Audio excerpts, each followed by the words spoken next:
চঞ্চল চৌধুরী সম্পর্কে আমি as a performer আমি আসলে কি বলবো, আপনারা সবাই জানেন খুবই প্রতিষ্ঠিত এবং খুবই প্রফেশনাল একজন অ্যাক্টর যে দীর্ঘদিন ধরে আমাদের ইন্ডাস্ট্রিকে সার্ভ করে যাচ্ছে।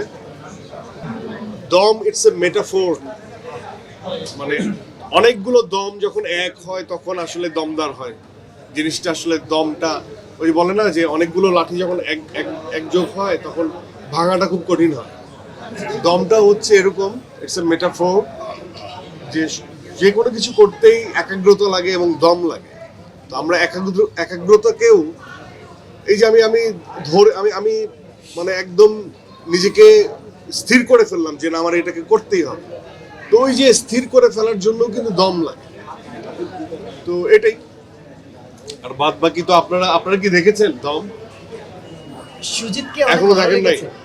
আপনারা কি দেখেছেন? টিকিট পাওয়া যাচ্ছে না। হ্যাঁ, আমরা একসাথে করবো, একসাথে দেখবো। আমরা একসাথে দেখবো। আমরা সুজিতকে খুঁজছি আপনার বাসায় এখন। সুজিত কই? সুজিত আসছিল, এখন নাই, এখন চলে গেছে। ক্যারেক্টার সম্পর্কে একটু বলুন ভাইয়া, আপনি কতটা এনজয় করছেন তার সঙ্গে স্ক্রিন শেয়ার? না, আমরা একসাথে আমার আর চঞ্চল ভাইয়ের সিনেমায় তো প্রথম যে অনেক বেশি কাজ করা হয়েছে তা না। আমরা অনেক বছর আগে একটা ধারাবাহিকে কাজ করছিলাম, সে আমার বড় ভাই ছিল। আর তারপর স্ক্রিন শেয়ার ফিল্মে তো ইটস দ্য ফার্স্ট টাইম। আসলে চঞ্চল চৌধুরী, আমি প্রেস কনফারেন্সের সময় বলছিলাম আমাদের প্রথম, হি ইজ সো ভার্সেটাইল এবং সে অনেক গুণী অভিনেতা। এত আলো, এটা স্ট্রেট তাকানো কোয়াইট ইম্পসিবল। হ্যাঁ, এটা খুবই ইম্পসিবল। আপনারা যে মাঝে মাঝে বলেন যে সোজা তাকায় কথা বললো, আপনি বসে তাকায় সোজা তাকায় কথা বলেন, তো লাগবে। কথার মাঝখানে আপনারা বলবেন সোজা তাকায় কথা বলেন। 32 ইঞ্চি জেভিকো টিভি এখন মাত্র 15,000 টাকায়, সাথে পাচ্ছেন 3 বছরের প্যানেল ওয়ারেন্টি। এত আলো কিভাবে তাকাবো বলেন? আর এত মানে কোন দিকে তাকাবো বলেন? এদিকেও ক্যামেরা, এদিকেও ক্যামেরা। এখন এদিকে তাকাইলে আমি এই ক্যামেরায় বলতেছি, মানে কোনো না কোনো জায়গায় ক্যামেরা আছে।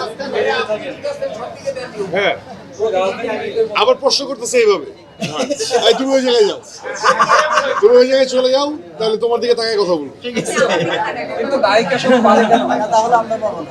তো চঞ্চল চৌধুরী সম্পর্কে, ঠিক আছে, চঞ্চল চৌধুরী সম্পর্কে আমি অ্যাজ এ পারফর্মার আমি আসলে কি বলবো, আপনারা সবাই জানেন খুবই প্রতিষ্ঠিত এবং খুবই প্রফেশনাল একজন অ্যাক্টর যে দীর্ঘদিন ধরে আমাদের ইন্ডাস্ট্রিকে সার্ভ করে যাচ্ছে।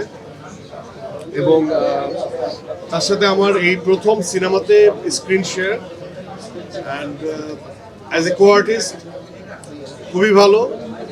আমি একটু জ্বালাই বেশি, বাইরে একটু দুষ্ট এবং বয়সেও একটু ছোট, তাই জন্য জ্বালানোর অধিকার আমার আছে।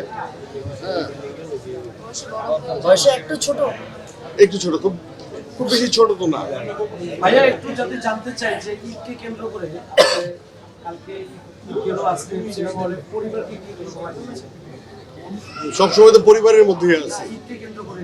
ঈদকে কেন্দ্র করে আমার ঈদের সময় আসলে পরিবারের সাথেই সময় কাটানো হয়। আর সিনেমায় কাজ করার সুবাদে আমার অসম্ভব রকম কি বলবো ফাঁকা সময় থাকে। তো নাটকের সময় আমরা যেটা করতাম 24/7 আসলে নাটক নিয়ে দৌড়াদৌড়ি করতাম, প্রত্যেক দিন নাটকের কাজ থাকতো এবং ঈদের সময় অনেক বাজে প্রেশার থাকতো। তো এরপরে যখন লাইফে একটু স্থিরতা আসছে, সিনেমা করি, তো আর এন্ডোর্সমেন্টে কাজ করি, বিভিন্ন ব্র্যান্ডের হয়ে কাজ করি, তো আমার পরিবার খুব খুশি, এখন অনেক বেশি সময় পায়। এবং শুধু ঈদ না, ঈদ ছাড়াও প্রতিদিনই আমি চাই পরিবারের সাথে, আমার পরিবারে খুব কম মানুষ, মানে আমি যেখানে থাকি সেখানে আমার ওয়াইফ এবং আমার সন্তান, আমার মাও আসে, আমার শ্বশুর শাশুড়ি আসা যাওয়ার মধ্যে থাকে। তো আমার পরিবারকে সময় দেওয়া হয় এবং প্রচুর সময় দিতে পারি।